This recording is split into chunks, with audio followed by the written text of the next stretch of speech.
You're listening to The Lyndia Grant Show. Think on these things with Lyndia Grant. Well, good evening, Radio 1 listeners. Thank you for tuning in to The Lyndia Grant Show.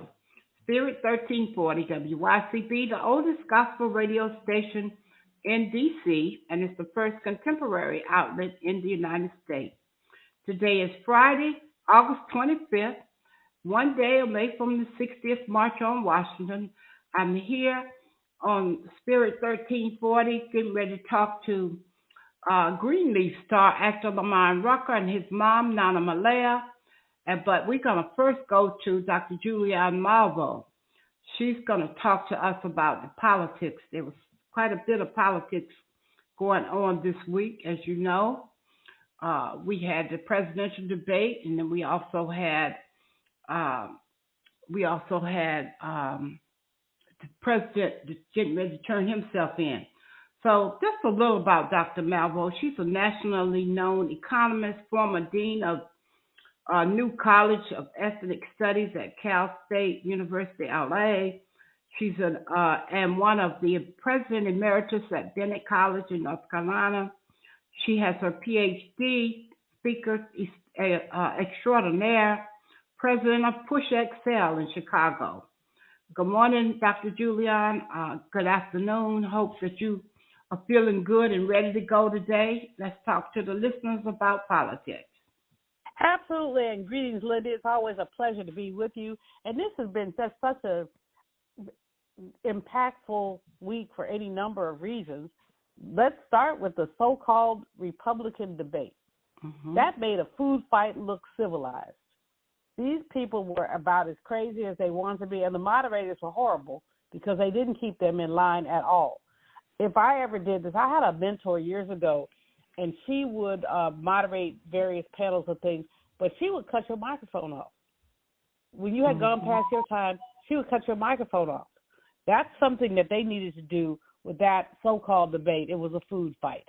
What can we say about it? It sets up the tone.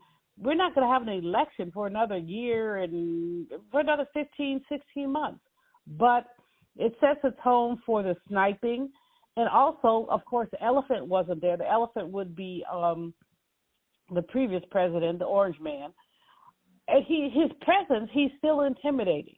They asked them to raise their hands if they would support the previous president if he ran for office, even if he was convicted of a crime. And 7 of the 8 said they would. Only Chris Christie kept his hand down. They were all trying to, basically establish themselves. I think, while I don't think he was a winner, I think that Mr. Vivek Ramaswamy, he probably talked more than anybody else. He was very aggressive. He's unknown. He's a 38-year-old businessman. I don't think he's going to go far, but, the Republicans like to have a flavor of the month out there. One time they had Ben Carson. One time they had Herman Cain.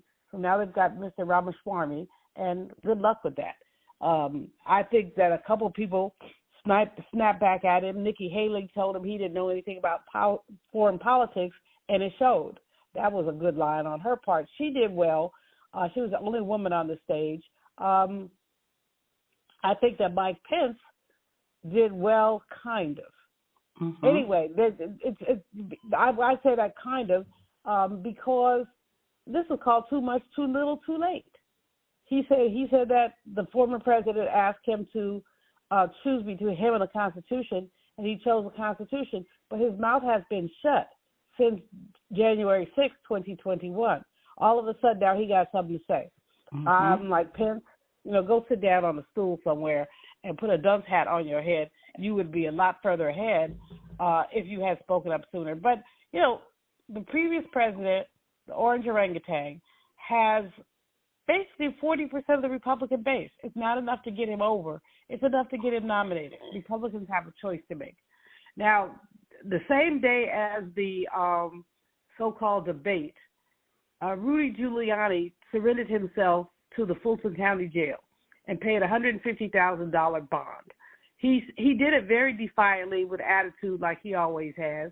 He said that I'm defending everyone's rights But he had trouble finding a lawyer, and he had trouble with money. And his previous benefactor is not hooking him up at all. On Thursday, the former president turned himself in and with a $200,000 bond and whatever kind of arrogance he spends around himself. The fact is that Sister Fannie Willis is a hero for all of us. You know, she is basically doing her job, and she's been threatened. Her life has been threatened. Her family has been threatened. The FBI and the DOJ should be looking into all these threats against judges, you know, prosecutors. And let's not ignore the fact that some of these folks are women of color, black women, who basically are being threatened. This has to be very galling to the Orange Man. You know, he called us all kind of names, and now we're calling him. We don't have to call him names. All we have to do is do our work. And that's so right. There you have it. Meanwhile, back at the ranch in Congress, Kevin McCarthy is saying that they would like to impeach Joe Biden, and they possibly will start impeachment procedures. I think that's malarkey. They say that President Biden has not turned in certain things they subpoenaed. Others say that he's turned in everything he's supposed to turn in. This is just a way for McCarthy to try to establish himself as a tough guy. But, you know, his whole speakership is basically being jeopardized, or there are those who would threaten it because government may shut down sometime in September. Those MAGA Republicans, whatever they call themselves, they say that they will not vote for a budget extension if it includes money for the Department of Justice, and they want to cut or increase. They want to look at the way that we're funding immigration. So they will not vote with McCarthy, and they have, because of the deal he cut after 15 votes to become Speaker, take him out with one vote. So this is going to be very interesting. They're saying that it's about Hunter Biden, but Hunter Biden is a grown you-know-what man. So President Biden cannot be held accountable for his son. And so if they want to try to impeach, that's called their business. Meanwhile, President Biden did go to Hawaii on Monday. He was very empathetic. There were protests. Many felt that he took too long. I somewhat agree. But when he got there, he said what he had to say, and he's talked about the ways that the government will help Hawaii. The devastation there, you know, there's still like 800 people missing. They don't know where they are. They're probably under the rubble somewhere, but we don't know. They could be on vacation somewhere, too, although one would expect that they would reveal themselves if they were. But the bottom line is Hawaii is a national and international disaster, and people are coalescing around them in a beautiful way. Lots of people are, you know, doing GoFundMe for either their friends or just generally. The Salvation Army and the Red Cross are there, and we, you know, thoughts and prayers mean nothing. We have to make sure that they're properly funded for this process. Now, let's just close with the march, because we only got about a minute to go. Just say something about the march for us. Well, it's the 60th anniversary of the March on Washington. Yeah, tomorrow, yes. Tomorrow is the 60th anniversary of the March on Washington. I will be covering it with WPFW. We can cross-list this one, I hope. And really listening and watching. It's a beautiful time to basically regain the momentum that we had at that march, and to remember that Dr. King said, we have come to this nation's capital to cash a check, and that check was marked insufficient funds. The check is still bouncing, y'all. The check is still bouncing. The question of each of us is, what are we going to do? Amen. Thank you, Dr. Julian. I appreciate you for being on today, and we'll be listening out for what you're doing on Saturday. Absolutely. I appreciate you as well. Keep it up. All right. Now we're going to go to a commercial break. We'll be back in a moment. If it wasn't for my care coach at AmeriHealth, I probably wouldn't be so healthy right now. As a man, you know, we don't get checkups or see a doctor regularly anyways. It's probably just a man thing because none of my partners go either. We know we should, but we just don't, and hope it works out. So what changed for you? AmeriHealth assigned me a care coach, somebody that gives one-on-one help, answer questions, explain things, and help set my appointments. She also helped me understand what having high blood pressure really means and ways to manage it so it doesn't kill me. It ain't nothing to play with. If you're a member of AmeriHealth, ask for a care coach. I'm glad I got mine. At AmeriHealth, if you need a care coach, you can have one. Just call us at 1-877-759-6224 to get connected. 1-877-759-6224. This program is funded in part by the government of the District of Columbia Department of Healthcare Finance. Mayor Muriel Bowser. Washington and former religion columnist Lyndia Grant. Ida B. Wells, born into enslavement, was a journalist and activist. An avid reader, she read through the entire Bible many times. Wells was once asked to leave the ladies' car and sit in the colored train. She refused and train officials pushed her. Ida B. Wells retaliated but was pushed off the train at the next stop. A crowd of whites applauded. She vowed to get even.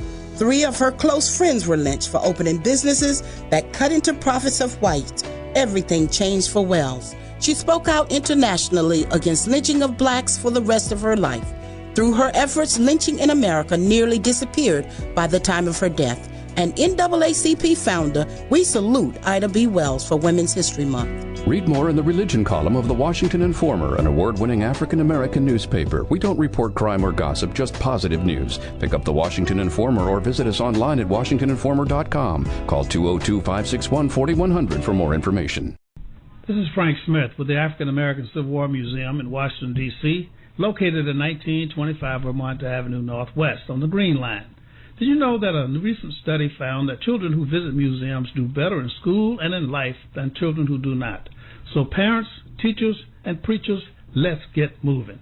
I promise you, if you bring your children to the African American Civil War Museum, they will be inspired by the images that they see. They will be impressed by our living history reenactors who are always available, and they will be involved in our scavenger hunt that takes them throughout our exhibit. That's the African American Civil War Museum, 1925 Vermont Avenue. Our hours are 10 to 6:30 on weekdays, 12 to 4 on Saturdays and Sundays. See it, be inspired. And we are back. Thank you for tuning in to the Lyndia Grant Show. Today is Friday. Getting ready to talk about the 60th anniversary March on Washington and a special celebration that Nana Malaya and her famous actor son, Lamar Rucker, will be hosting at St. Luke's Catholic Church, of all places. When I saw that and I saw the date, it's only a few days short of when I got married there, August the 22nd, 1970. August the 22nd, and it's happening on August the 25th. So, wow. Deja vu, I'm telling you. So, I've been divorced 35 years, but I have 3 beautiful children, adult children from that marriage. So I'm thankful because although my husband moved on and married 2 or 3 other women, my children have been my rock. Welcome to the show, Nana Malaya Rucker, Apara Bear. Nana Malaya and her son are hosting, along with another organization that she's going to tell us about. They're hosting an awards program. I think it's an awards program that they have for the March on Washington. Talk to us today, Nana Malaya. Dancing diplomat. Thank you. It's so great to be with you, and I appreciate all that you do all the time. Yes, this is the March on Washington Gala Awards Dinner. We are honoring a lot of the colleagues and contemporaries of Reverend Dr. Martin Luther King, along with also setting up a legacy so those who are younger than us can continue this work, because this is a continuation of what we started 60 years ago. And we want to honor those, including folks like Honorable Andrew Young. He's going to be there. He's going to be recognized. We'll be recognizing other folks who are even local, Walter Fauntleroy, and Miss Virginia Ali, who's the owner of Ben's Chili Bowl. They celebrated 65 years of being in business, and we know that she has stuck through and been in that community, and she's been a stalwart in that community for a long time. So there's others, of course, that are being recognized. Dr. Frank Smith the Black Civil War Museum, and, of course, the work he did with the SCLC in Mississippi before he got to D.C., and several others as well. So we want folks to know that it's happening, which is, of course, St. Luke's Ballroom, which is 4923 East Capitol Street, Southeast Washington, D.C. And we're going to have a red carpet. So we want folks to come out. If they've gotten their ticket already, to come in their fabulous outfits, because it is a gala. And for folks who may not be able to stay, come for the red carpet entrance and watch folks come in who are being honored. It's important that we also give them a round of applause both before as well as during the event. So, Well, this sounds exciting. Is this an annual event that's held every time they have the march, or is this something special that who's putting this on? Well, this is a special one because it's the 60th anniversary. This one is sponsored by Voices for Change, who are a group of say that again. Say the name again clearly. Voices for Change are the ones who are sponsoring the event. And along with the actual dinner and awards that Lamont and I will be hosting, and most people know Lamont from Why Did I Get Married? He was the Sheriff Troy. He was also Jacob in Greenleaf, and now he's working on Black Hamptons, which is on BET Plus. And so I'm very proud of the work. He describes himself as an artist, an educator, and an activist, degreed in all those areas. And that's also how I describe myself. So besides me and him doing this together, it's like passing the torch for the work I've been doing as both an activist and an artist in the area, because I came up through the Black Arts Movement working with August Wilson, and we wanted to make sure that we had positive images for Black folks to be able to see themselves, because when I was coming up, there were no Black folks on television. There's very few Black folks in the arts, very few Black folks in athletics, and that has changed. And we want to honor that legacy, and we want to continue working to make sure those things and those positive images are still out there so people can be inspired to do the work, because, you know, it's rough. We've achieved a whole lot of things, and there's still a whole lot of work that's got to be done. Yes, it is. So, so we want to acknowledge those folks. I know Josephine Morning is part of SCLC, and you were talking about Jeanette Mobley, whom you know personally. Yes. She's the Democratic Women's Club. Yes. Right. So there's so many people that contribute in our community, so we want to make sure that these folks get recognized this day, which is at St. Luke's Ballroom, 4923 East Capitol Street in Southeast Washington. There's going to be a red carpet. We want folks to come out. There's going to be a silent auction as well. We have Brian Lanier and Bliss Ananda, along with myself, who will be presenting and performing. I'll be doing a praise dance. We've got other folks who are going to give their skills and artistry. So we want folks to come out and recognize and celebrate. You know, we've got some commemoration, celebration, and continuation to do. So we've got to keep ourselves inspired, and this has been designed to continue that inspiration. I just want to also call off a couple of names I see on the flyer. Josephine Morning, my friend Roscoe Grant. He's no relations, but he feels like he's my brother. John Barnett and Bishop Joel People. So it's an exciting event, and there's some names that we have not called, but it's going to be a wonderful celebration honoring people who have blazed trails over the years during the 60th anniversary March on Washington Awards dinner. All right, tell us what you have coming up. Well, I've got on September 9th, I'll be working with the Day of Resilience, which is honoring Harriet Tubman and the work that she's been doing. She's always an inspiration for me, because she was one of those persons that said, if you hear the dogs, keep going. That's right. And so we know the dogs are out and they're barking loudly right now, so we know we got to keep going. The Day of Resilience is held in Cambridge, Maryland, and it's a Saturday. It starts early, 9 a.m., and we have a recognition. It's a small town in the sense that we go from the courthouse down to the water, and we say our prayers for our ancestors, and then we come and celebrate Harriet's tenacity. You know, Harriet didn't have a degree. Nobody had to tell her what to do. She took her guidance from God, and she continued to lead people safely. And so we're going to recognize that with a new statue. Isn't that they have down at Chesapeake? Yes, down in Chesapeake. People can look up dorchestercounty.org Day of Resilience, and they can begin to find the details of a full day of activities that are going to be taking place. Say the date again. The date? Saturday, September 9th at 9 a.m. Oh, my God. I want to go.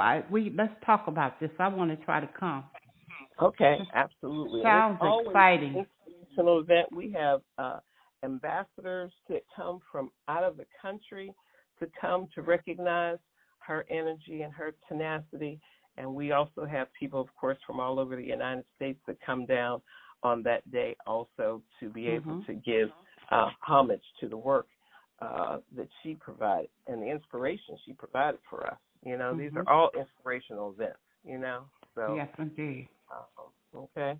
And I always like to say, we got to keep moving on, moving on. We've come a long way from where we've been, but we got to keep moving to move on in. So we got to keep praying and working too. So, you know. Amen. Yes, indeed. It's always a pleasure to have you on. I want to say Dr. Nana Malaya. I'll take you might as well be, you know. And so that does it for our show this week. I thank you for being on, talking about the 60th anniversary March on Washington. We all hope that you will come out on Saturday. This is, the committee has been telling us this is the most important anniversary March on Washington that we've had since Dr. Martin Luther King did it 60 years ago, because all you all have to do is look back and see what they're trying to take away from the black community. Just look at what's going on and know that you need to get yourself out there. Even if you can't march all the way, just show up and so that you can say you were in the number. We want you to be in the number. The more people come, the more our voices are heard. All right, that does it for our show this week.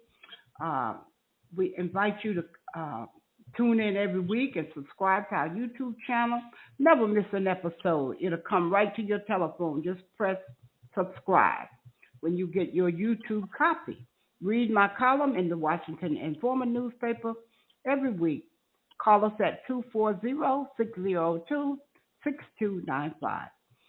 All right, we hope this show with Nana Malaya talking about her famous son, Lamont, and how they're going to host the celebration for the 60th anniversary, the Gala Awards Dinner.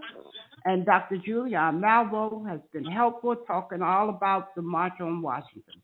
Join us at my church at the All Nations Baptist Church, number 2 Rhode Island Avenue, Northeast, Washington, D.C., where our pastor is the Reverend Dr. James Coleman.